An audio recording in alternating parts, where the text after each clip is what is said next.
Hello, everyone, and welcome back to the Anarchy and Gables podcast, title pending. And today we're going to talk about episodes 5 through 8. Last time, 5 through 9. Last time we talked about episodes 1 through 4. We weren't too sure if we had enough to talk about, just 4 episodes, so we're doing 5 this time. With me is. Am I supposed to go first? Yeah. Or is it Vamp? Yes! Hi, I'm Simsman, and please watch. Alright, next up. Hello, I'm Tiscon, and please enjoy. Alright, Vam. Hey, what's up? It's me, everyone. Vamp the Vampire, Vamp Cavendish. Alright. Like I said, today we're talking about episodes 5 through 8, so let's go through that. Let's just jump into it. Episode 5. So now, what did you think? What do you want to talk about? I think it was a good episode. I like Dan's reaction when what's the name of the old woman? Maribel. I don't know. When she told her that she could say. Also, I had a question for Art because he understands animation better than me. I wanted to ask, how difficult is it to pull off a shot like this when they enter the door? I don't think that one is particular. Like, that's not an extreme perspective, and I don't. It's not too difficult to animate. Seems fine. Yeah. Because they pass through the door. Yeah.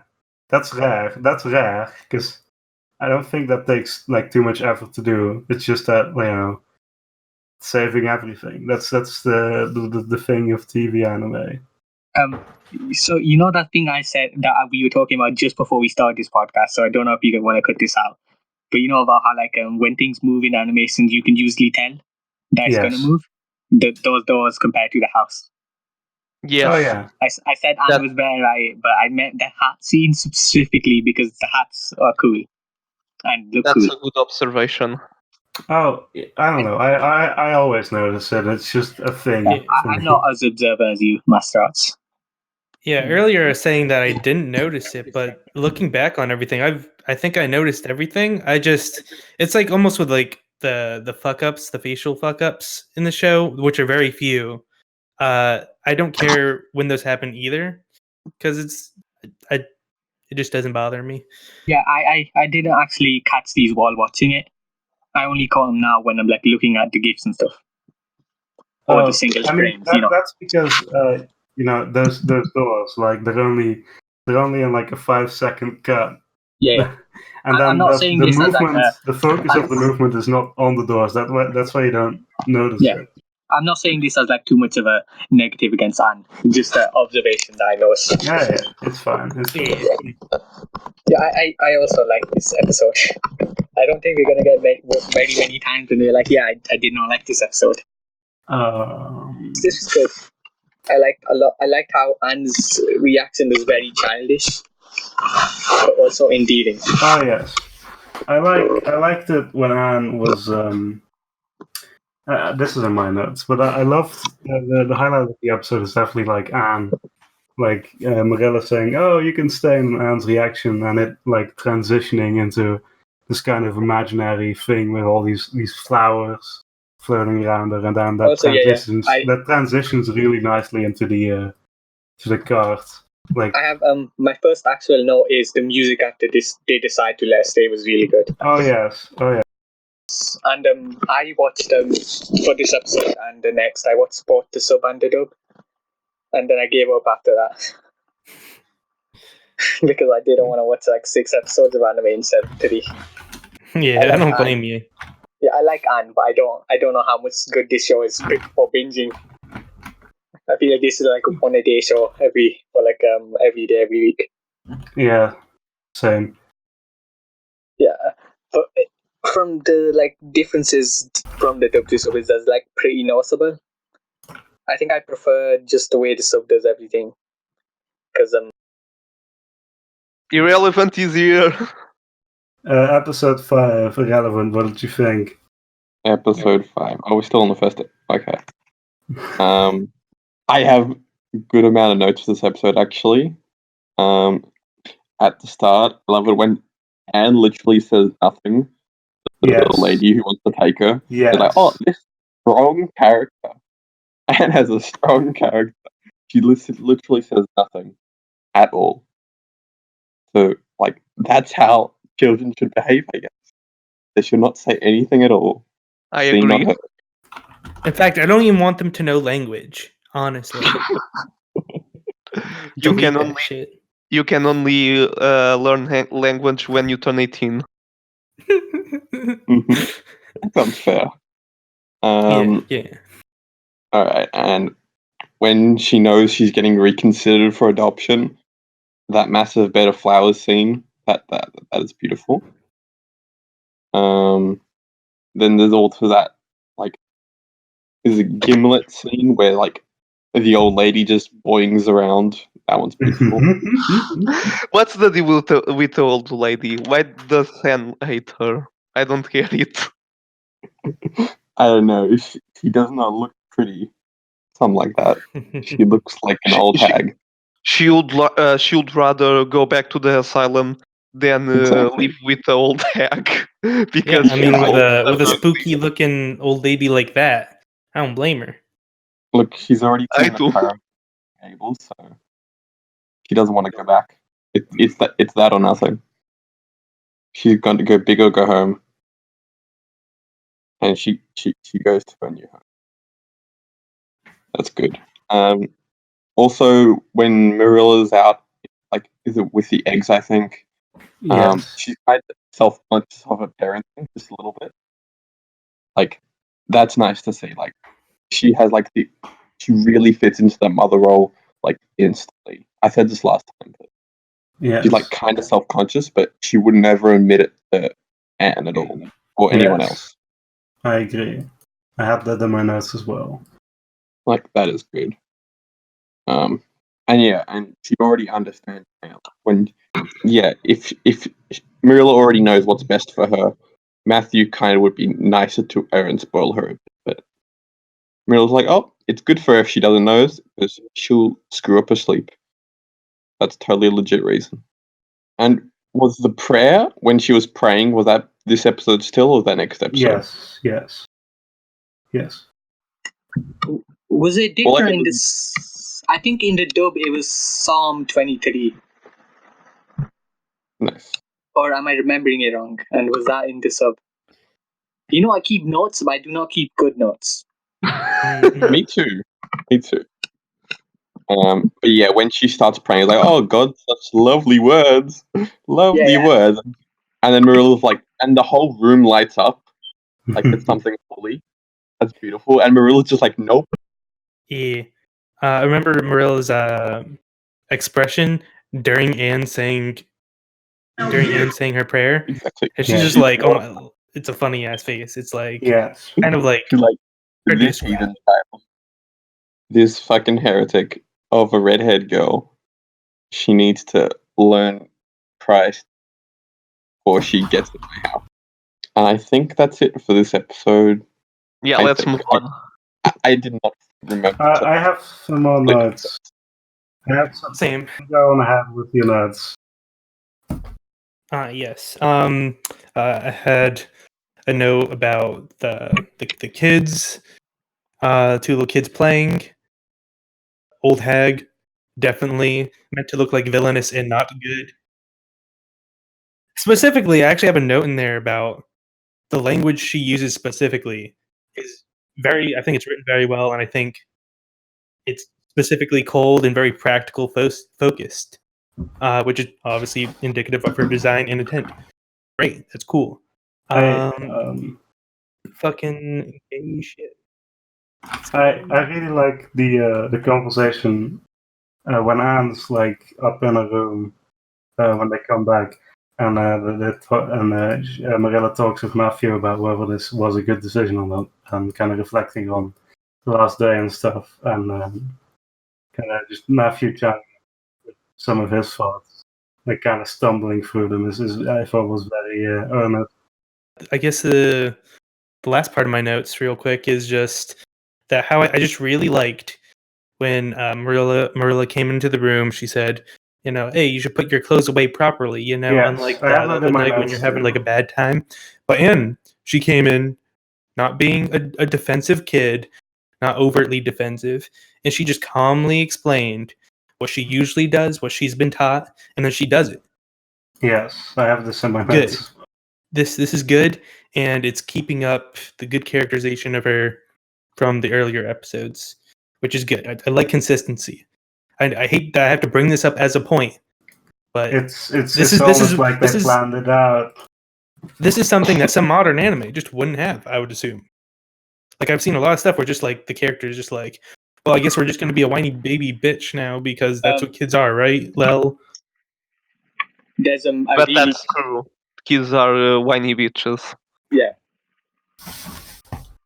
I like Kid Black Hen because she's an unrealistic character. I also have in my notes Matthew like looking at the card and seeing Anne and then quickly goes back to like yeah. Oh, thank God. It's like my work is done well. Yes. His face. Matthew's body language throughout the whole thing is amazing. I mean, the whole time the body language is great. Yeah. But Matthew specifically, like Matthew's a pretty hard character to like you'd think Matthew is a pretty hard character to like give character to, like his design. Mm-hmm. But they do a lot with it, which is very good. Yeah. Probably one of my favorite characters, other than Anne. But yeah, that's all I got for the 5th episode. All right, let's move on to episode 6. So episode 6 is about Anne. For the first bit, it's Anne just working there, but also not knowing if they're gonna keep her or not. Which they've already decided to keep her. So Samel, you're up. I like the montage after she learns that she's going to stay. Yeah, it's a good. Yes. The show has good montages. I have some of those. They're very well done. Yeah, I had the same note on that, but the music put some more emphasis on the fact that voices in her head, which is really just her will, just excitement. Yes. We're telling her to go and get out of there, get out and go, and then I really liked how it specifically voices because I just thought it was like this is oh my god, very very vivid, very like we're in the head of Anne for a little bit there. To, go into her head further when she starts having fucking hallucinations. That's how I like to see it personally. I know it's just that fantasizing, but yeah. It's I'm not sure who directed this episode, but it's they did very well. But yes, that whole montage is great. I love it when she throws the leaf. I don't think I screen capped it or anything, but I thought that was great. Yes. Also, I like to comment on the little story about Anne's imaginary friend. I wanted to mention that it's a very good detail, and it's the small details like this that show that this is a book adaptation, because you don't see things like this in anime. Little details that are not relevant to the story, that are just characterization. Yeah, I like those 2 kids. You don't see this in anime or in TV shows in general. This is a book adaptation that it's paced less like a book. I'm not sure if how I don't think this is faithful to the book in any way, shape, or form. But it is paced like a book, or at least it feels like it is. All right, I have long notes, but I'm lost. So, Samar, do you have anything else to say? No, I'm done. I am. My first note is, of course, I just need you to watch this. Just to. Bye. Rip. Yeah. Oh yeah. I thought that was really funny too. Look at that. look at that amazing, just it pours all out, not just out there, but that's so relatable to me. That's the most relatable thing in this entire TV show. That's the most relatable thing I've ever seen in any form of media Water ever. physics and how it screws Yeah. everyone over. Yes. But Also, in this context, doesn't. yeah. Also, it's extremely weird what he's doing. Why is he Yeah. pouring into a plate to then drink it? I know it's Japan, but they have to explain for their sins. I think Marilla and Matthew are both characterized as really weird characters, really weird people. Like, even though they fit into society just well, like, they definitely aren't like typical people because both of them aren't married. And Imagine being in a together. society like they are, going to church, especially like Marilla does, and like just not getting married. That's some radical stuff, all things considered. Yes. I think. And they are brother and sister and live together. I think that's actually pretty normal for farms. Yeah. I think the majority is just that people move in. This show does a really good job of actually of Prince Edward Island, because like you see it on a map and you're like, oh, this show kind of it makes it, the show feels like it could be set on the island, is what I'm saying. It's very good at that. Yeah, I mean the location scouting and everything. Yeah, I think that's cool. I think, yeah, given a sense of realism or a type of reality, is good. Yes. For sure. If I was to make some like manga or like fucking anything really, I'd definitely try to make the place like cohesive and very understandable.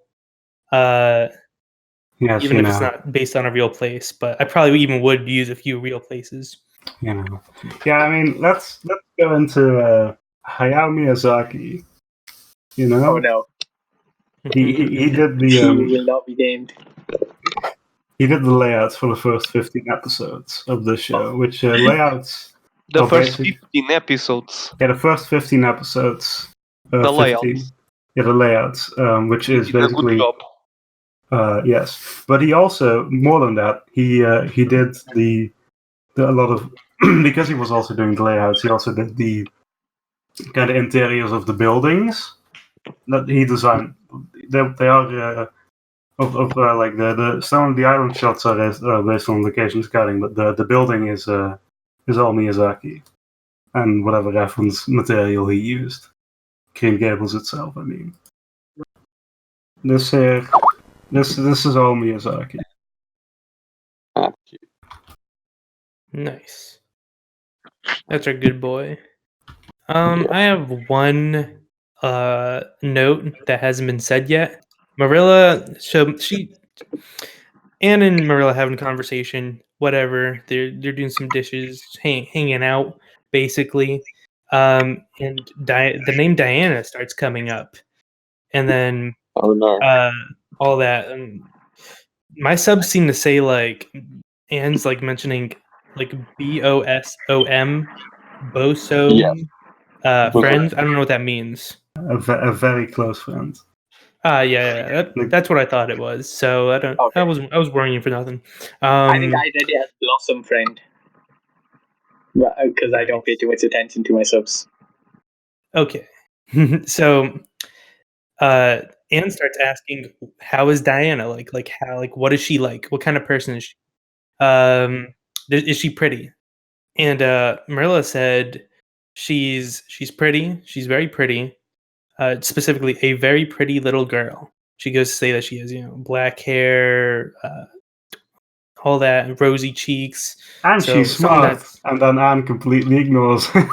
Yes, that's what I had in my note. Is that she then says at the end, but more importantly, she's good and smart. But Anne's just like immediately, this is a quote. She says, "Oh, I'm so glad she's pretty."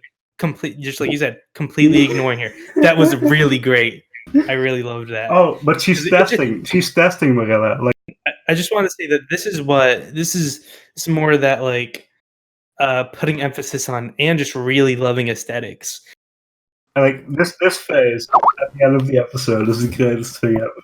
Like, it's so smug. It's so like, yeah, and I know what I'm doing. Exactly. Yeah. Something else I want to mention is the part where she's sent to a room and she like imagines herself as a Yes. princess, and she still can't like she said she can't change her hair color. Yeah. I guess I'll go through my notes now. Does anyone else have anything left to say? I think this might have been like the end of last episode, but when Marilla, she kind of says, "Oh, I'm going to become like a good mother and do right by that girl," and she gets like a frame. You're cutting out again. God damn it. Okay. My notes. I love specifically this episode had really good animation, more so than the other ones. Like in the beginning of the episode, Anne picks up a boiled water with a dishcloth, and we see like how it's animated and how she fully stretches out, her arms, and then she at some point like she's saying something to Marilla, and you can see her put down the dishcloth as she's saying it. The montage, and running towards Matthew, and then falling, and then she falls into Matthew's arms, and then Matthew's like, "Well, now," and then Anne tells Matthew about, "Oh, I can stay, and I'm so happy, Matthew, I can stay," and then he just says, "Well, now," and then Anne says, "I better go back to Marilla," and it cuts away to Marilla. Looking outside, kind of looking where Anne is. And she literally says, I have this in my notes, "Well, I can't blame her. I can't blame Anne for looking around and doing stuff now that she can finally stay here." It's so good. It shows, like, Marilla is probably in the end, towards the end especially, Marilla is probably my favorite character in this show. Like, she's such like a complex character, because she like a lot of what she thinks you can just kind of read by what she talks, but she's been taught to be like proper and all these things, but sometimes it's interesting to see the double-sidedness of her, and kind of how that factors into how she deals with Anne and how she wants Anne to grow up. It's very good. I'm gonna have to be dropping off the podcast for reasons now, sadly. I just want to mention the part in the later episode which I found pretty interesting was when after, I think it's episode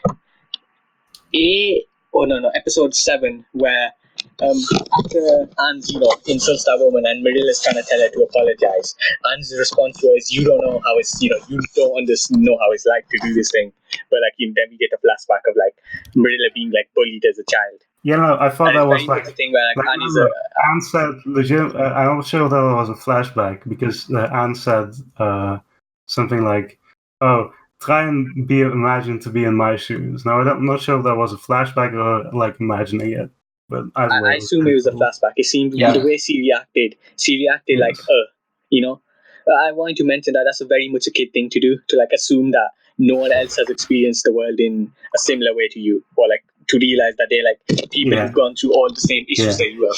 But like I want to mention that because like even though Anne is a lot like better than most kids are, she still is a child about it, where she has like moments of when she's angry, she isn't thinking normally. Like she even mentions later on in that part to Matthew that she was really angry at night. She woke up in the middle of the night 3 times, was angry all those times, but now she just doesn't feel anything towards it, and she can't like keep up she can't honestly keep up the idea that she can't do it.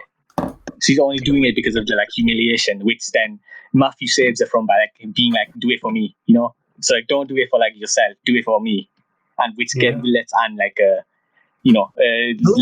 likes Matthew and is fine with like sacrificing her own pride for that. I have I have to go now. Goodbye. Bye. I like Anne breaking off, like, again, going back to the animation, Anne breaking off the branch is done very realistically. It doesn't take too long, doesn't have too much of a focus. It's very nice and quick. And then her coming in and washing her feet is fucking amazing. I don't know why. I legitimately have no reason think why that scene was as well animated as it was, but it was, and it's great because it does add a lot, and quickly realizing, oh, I have dirty feet, I better go wash them, so that Marilla, she is a child, Marilla she is aware of everything to some extent. Yeah. Just want to mention, when Marilla asks after that, oh, have you washed your feet? Yes, I did it. If you can't be responsible for your own words, you can't stay here about, Anne promising that she would help Marilla, but she didn't. Even though, Marilla said, well, I can't blame her, but again, she's a great mother figure. Yes. Yeah. Oh, yeah. The thing was interesting with the whole, later on in the episode, Anne says, oh, I need to address you with an aunt or something, or Marilla, Miss Marilla, or something. And then Marilla just says, no, there's nothing disrespectful in it if you're careful to speak respectfully, which I thought was very nice. Let's move on then. Yeah, episode 7, Sonaro. This is the episode where she insults the fat lady. Yes. She probably deserved it, but and shouldn't have done it. Yeah. It's totally deserved, but that old lady was never going to admit, especially right away, that she was wrong, at all. So it's just thing of Marelle, really, that's her friend and she's part of the community. She can't just throw away this person, just burn the bridge. And so it's just Anne sort of has to learn that that's a thing that she's gonna have to deal with as well. Is just you can't just reject, just people just wildly, in a way, Anne's sort of picking up in the community that Marille is part of as well. So it's just this very interesting thing of it's just too real. It's not oh my god, we're gonna send a message by having the kid just not have to apologize. No, this is the real shit. Yeah. And the fat lady was just being proud because she left out of pride. She was kind of clumsy. There was a lot of good body language in the animation when she was leaving the door. Yeah. Yeah. Oh, this episode had some pretty good animation too. But I do feel like it was it did feel pretty distinct from the other episodes. It was the trigger moment of the show. Oh no, not at all. I think it's because the guy who storyboarded it is a very is from a is from a lineage of fucking Astro Boy, Princess Knight, Dororo, Ashino Joe. So it's kind of with that mindset. It's not with the kind of Takahata mindset of directing movies and shit. I didn't notice much difference. I did. Specifically, these types of shots are not shots that Takahata would do. Yeah, the framing is really good. Yeah, that's what I mean. This is not framing that Takahata would do. Yeah. It's hard to explain to someone who hasn't seen every fucking anime ever made, but neither do I plan from to. a different lineage than Takahata's whole thing because of who storyboarded it. So Is it because of the perspective? Yeah, that kind of, right? If you see Matthew there, right, it's a more flattened perspective. It's not the Takahata movie style perspective. It's not the it's a more it's closer to something again, like I said, Princess Knight, Astro Boy, Dororo, Ashino Joe. It's a very kind of TV-esque thing to do. World Masterpiece Theater is a television. It's kind of a experimental for TV anime. Stuff like Heidi or Anne. At the time it was experimental because it was trying to be like a movie. and these are very TV shots. Is the best way I can explain it. Yeah. It's a good explanation. Yes, hello, Master Art from the future here, chiming in. Irrelevant had to leave, sadly, but he said something right before he left, but only half of it we could make out, and he asked me to cut it. So, we're going to start again. Yeah, what our boy was just saying about that. How can I be vain if I know that I'm homely? Yes. I think that's really great, and it shows that Anne can have a sense of humor and not just be like a prideful kid like she was being earlier. You know? Like, yes. Yeah, I like it. Anne's learned. That's yes. It's I feel like with most things she, has a good sense of humor and takes things well. Yeah. There's just that one thing she just got like real high mighty about, which all it takes for kid is like, even though they can be a fine kid overall, it's just like the one thing is just like, well, this is my hill to die on. No, it's not your hill to die on. Good job, Anne. Do I have notes for this episode? Oh yes. And having to stay up in the room until she herself apologizes of her own free will is the proper Stalinist way of punishing. Oh yeah, it's definitely a thing that like I feel like happened a lot back in the day, and even some now. Oh, it's just like it is. Oh yeah, it is for sure. It's a good tactic in terms of just raw results a lot of the time. Yeah. Again, insert Zizek clip here. Yeah. And so on and so on. Like Scott said, the whole scene with Matthew and Anne is very sweet and very.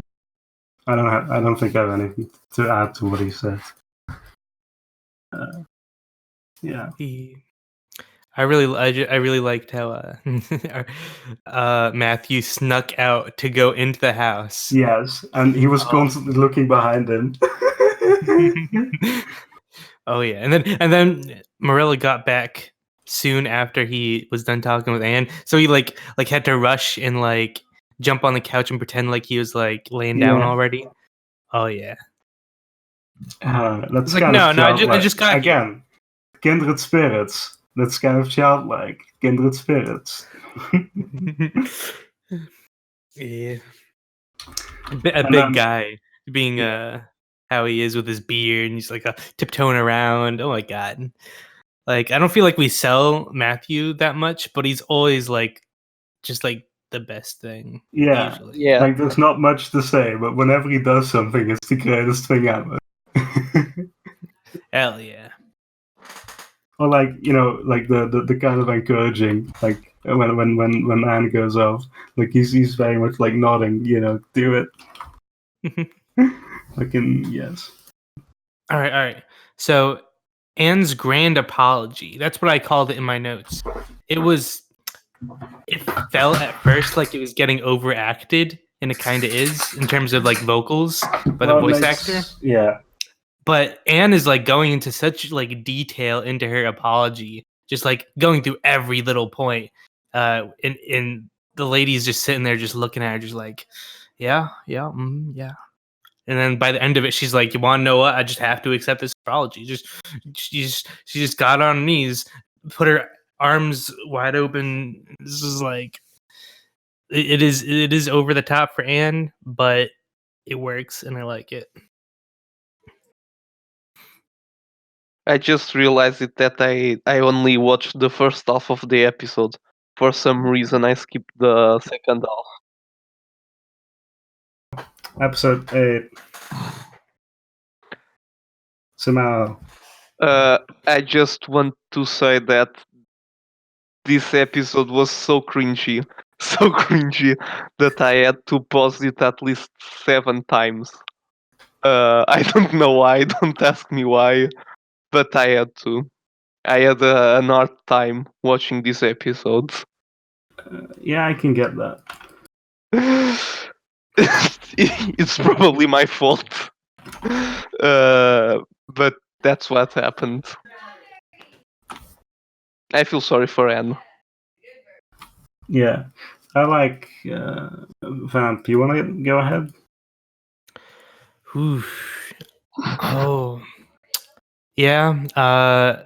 This episode wasn't cringy for me. I actually thought this was one of the better episodes. Yeah. No. All the episodes are good, but one of the better ones. Just Same. because it built off the last episode so well, where the episode was really just, hey, I'm Anne. I'm being a silly kid. It's really my problem to deal with. That's what is her conflict. Is that it's like, though she has to get in with the community, right? It's sort of a primer for the community, like having to deal with the community, and then she goes to the church and she's just like has to deal with more than like one old lady. Just deal with kids and all this, and it's just like, yeah, you done gone like not fit in, but you already sort of did that damage in the last episode.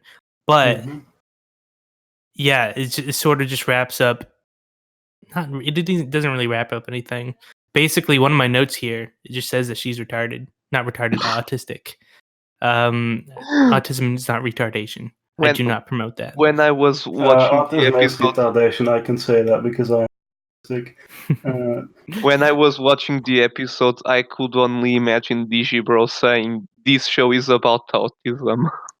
That was all I could Yeah, imagine. it really is in a way, a little bit, just like with Anne and Marilla and Matthew. They're all people who are not specifically in the bell curve. They're not the most common kind of person with the common if sensibility. it was a most common, they wouldn't be as interesting. Yeah, exactly. Yeah, this is one a unique fuck up I've seen in this, where it's Anne has this green hat on while she's standing there. Then like she just teleports like half a foot in front of her, a little bit to the side on the screen, and then she's drawn a little bit more cleanly, but her hat is a different color. So not only does she just move from one spot to another without like it, going through the frames to get there, it just kind of seems like they put another cell or something on there, a new Anne that's drawn a little bit better, with the red hat. But the red hat, it's not just like it was drawn wrong because it was green before. It's that she gets a red hat like 20 seconds later in the show. So I totally know, it makes sense. Like, oh yeah, they probably confused the hats for this one little thing. So I just thought that was more interesting than criticism, because all these things that like the derpy faces and all the stuff we mentioned, it happens so quickly that I don't care. I just want to make note of it. I have one thing to comment about it: the ending scene of the episode where Marilla is consoling Anne, and the two of them bound together by the sound of the music. That there's no need for dialogue, just a good scene. Yeah, I remember thinking like, yeah, this is sort of like a mini arc that just happened with these last two episodes, and it feels like finally they're all on the same page with each other, and they're going to support each other as a family, even though they were a family before and they probably would have done it. Now everyone knows it, and they're sort of, each of them are more confident in themselves because of it. Sort of, just the cool thing of having a good, community / family. And has to go to church, and she has to interface with the community. Everyone just kind of like looks at her, and it's really funny. But my note is that while she's sitting, while the priest guy's saying his shit, she gets mad, bored, and starts looking out a window. Specifically, she does a thing where she's sitting in like one of those row chairs things. She's in the middle of it, not next to the window specifically. So she like looks over. She's like scoots over real quick, and it's just done really well. And specifically, I mentioned the autistic thing earlier. I have a note about this. Just a really small thing of towards the end of the episode, like the 20-minute mark, 20 minute and a half, something like that, like really late into the episode. Anne gets back home after like sort of being a sad girl, throwing away her laurel of flowers and stuff. Yes. And she just tells, "Oh yeah, Morel, I just had a good time, you know. I acted properly." But then the lady from episode Rachel. She was in episode 1 as well. Yeah, Rachel.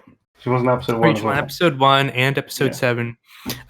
She came back and she's like, "Oh yeah, I saw her like in the church or something." And she had like these flowers in her hair. It was crazy, dog. And then Morel's like, "Yeah, is this true?" And she's like, Anne's just like, "Yes, it's true. Is that weird? Like, I thought it would look good." I think specifically she said maybe like the pink and the yellow flowers didn't mesh well with me. And Morel was like, "Yo, dog, it's not about the colors. It's about the flowers, you idiot. Why would you put flowers in on your hat? That's not proper etiquette. How dare you?" Yeah. I like how Morella's migraines have been set up very well from episode 1. It's in her first scene. Like her touching her head and going, yeah. Like it's always been a thing. And I really like like dancing with the clothes, the new clothes she gets. It feels like a very kind of a realistic thing. In a way. I could see definitely a lot of little girls doing that, especially Anne being the energetic one that she is, and especially the aesthetic one. You know, like she appreciates aesthetics, doing shit, being cool. I like the outfits that she wore in the episode. Yes. The start of the episode of like Anne peeps out the door and sees Marilla, and then she acts like she's reading a book and is a good girl. I have a note here. I was under time pressure that says, "Tomino can make that pretty picture." What? Okay. Yeah! What did you say? Tomino can make that pretty picture. It's just one of my notes. I don't know which one of the shots it's referring to. It could have been anyone. I think it's the shot of her throwing away the thing, the flower laurel, and walking home then, and now that's reflected in shit. Oh yeah, like I believe I have a couple of screenshots. You do too, of like the lake and all that. Yes. And her sitting near the lake, like the background there, is fucking ridiculous. I'm like, oh my god, someone just went crazy with a brush, but like crazy and like they're actually good. Episode 9. It was the gay episode. Can we agree on that? Yeah. The beloved Diana is finally revealed, and meets her in this episode, and they hang out for like basically the whole episode. It's great. Yeah, that's my intro. It's the most realistic thing in the show for me, so the most relatable. What? Like when Anne goes, the end of the episode, when Anne is constantly talking to Marilla about like, that's she's my best friend, and she's like, it's all edited in time to the music, and I related to that a lot to when I first moved and made a friends, and I basically did that to my parents. I feel horrible for doing it. What age were you at that point? Like 8. I think it was a great episode. Lots of gay scenes together with the two of them. I like the exchange of books. I would also like to ask how difficult is it to animate the swing scene in the way it was framed. In the way it was framed. Oh, because it's the most difficult thing to animate. Yes, no question. That's what I thought about this episode. Mm-hmm. The show so far, that's what I mean. It's like it. Oh, okay. The swing had like the whole scene had like shadows going under it. Yeah, that's what I mean. That's a very Tomino to do. Oh yeah, and just seeing the shadow just go from like keeping perspective with their swinging to sort of just make it whole thing work. Yeah, it's good. And they have to draw them smaller. That's just that they have to draw them smaller and then bigger and then smaller again. Yes. Alice in Wonderland. Do you want to talk about that? Makes sense with the show. I've never read Yeah. the books. I've watched, movies and shit, but like, yeah, I think it makes the sort of feel of it. It's just like, yeah, of course, like Anne reading, borrowing a book from Diana, and and just Anne reading Alice in Wonderland. It's like, yeah, that's very fitting. That seems like the kind of thing that she'd be into. Yeah. It feels like okay, these two kids are going to share a lot of secrets and all that stuff. Oh yes. A lot of gay secrets. A lot of great secrets. Yep. All right, guys. Listen. Who's more of a waifu? Who is more of a best lolly? Diana or Anne? No. I'm gonna have to go with Diana here. Why? Personally. Why? Ooh, there's a lot to like. I find both them to be delightful, but Diana is more of my specific taste. Are you saying that it just really because? comes down to it? Are you saying that just because she's named Diana and No. Diana is your best wife? Diana from Little Witch Academia is my wife. She is the best girl. She is my god and my wife. She is good, but no, that is not the reason. It is a good name, but yeah. I think Anne is a more interesting character. Master Art, what you just said, I totally agree with. Anne is way more of an interesting character. I just like Diana better. Yeah, for what reason? You said there were a bunch of reasons. If I had to pinpoint just like one, like a main reason, if Diana was the main character of this show, I think in a lot of ways it would be less interesting, but she would get more screen time, and I would be happier overall. Why? Aesthetic preferences purely. Okay. I love how detailed Diana's room was. Like, it was the complete opposite of Anne's room. Yes. Oh yeah. But she did have like similar objects. Like at the beginning of the episode, Anne was knitting, and Diana has a knitting and shit. Like, so there are a lot of similarities and stuff. Kind of in that way. The one note I will say here, because I think the other one has already been said.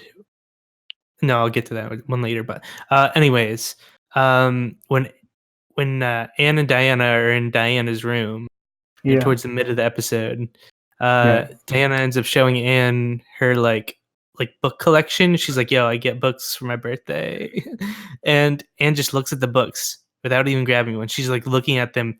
I could just see in her face. It was almost like a kid nowadays that would look at video games or some cool stuff like that. Also, Matthew visiting the sweet shop. That was a good scene. Oh, it was so delightful. It was so... Matthew is a sweet young boy. Yeah. He really Despite is. being old. Well, he's young at heart. He's young at heart. He's young at heart. I think we talked about everything, didn't we? I don't know. The only way we can talk more about this is if we just got into specific moments. Like I will say that we already did. The vowing scene, the scene that they swear to one another to become. That's what I was about to say. That's what I was about to mention. It's framed really well. It looks really cool. It's very cute. I think the scene went on for too long. I can't get enough Diana. I thought like I don't entirely disagree, but I think it lasted that long for the characters and stuff. It was that important for the characters. I can get why you didn't like it, but I get why I can forgive long. the show for being a little long, which I do think it is, just like you too. I don't think there's nothing to be forgiven. I don't think that's bad, Vamp. I liked it, but I can get why he didn't like it. Yeah. It's just a personal thing. Holy shit! It's fine. I just discovered how office bags work. You know, I bought a bunch of these things because you can clip together paper with them, but I can never get. So I bought them to clip together paper, but I could never like open them and clip together paper. But apparently you need to fold them backwards. Like apparently you need to fold them backwards, and that's how you can open them. Oh And my you can clip together god! paper. Are you seriously? Yeah, I just discovered this. I've had these things for 2 months, and I always stare them over, but they always break them when I do. But I didn't know that you can clip them back. No. Yeah. It's all good. It's all good. Anyhow, go back to the. That was legendary. The revelation of the Seriously? century. Yeah. I'm serious. So All right. So, how hot was Diana? Yeah. I'm not going to comment on that. I mean, I don't think she's hot, so I guess we're all in agreement. Yes. I did like her design. It's definitely like super hardcore. Like, oh yeah, she's the more pretty one because she has more symmetry to her, where she has ribbons, big bow ribbons on both sides of her head, and both sides of her head are done the same Well, I way. mean, she has a more round face too. Like, Yeah, she's definitely Anne has a longer face, but Anne, you can see the top her top bangs are a little more, messy and whatever. So you can just see that nuance in design. Oh, I had one. Also, I think a Cheshire cat appears, or something that looks like a Cheshire cat. yeah. I didn't notice That's that. funny. How this was a thing. So, having watched 9 episodes, how do you feel about it? I think the show is very good so far. I like it a lot. Someone mentioned earlier in this very podcast that this is sort of a show that they might have wanted to watch like 1 or 2 episodes at a time, and I kind of feel that way now. Especially, it's like feels like it's slowing down. Like it is still doing like the building upon the ideas with episode 7 and 8 and all of that. But I have a feeling it's just like in terms of like pacing me sitting down watching it. I could see it being benefited from shorter bursts, but going through and taking notes. I do have the time, and I am bad at doing that, but I will try to space it out more for myself, just to make it a better experience.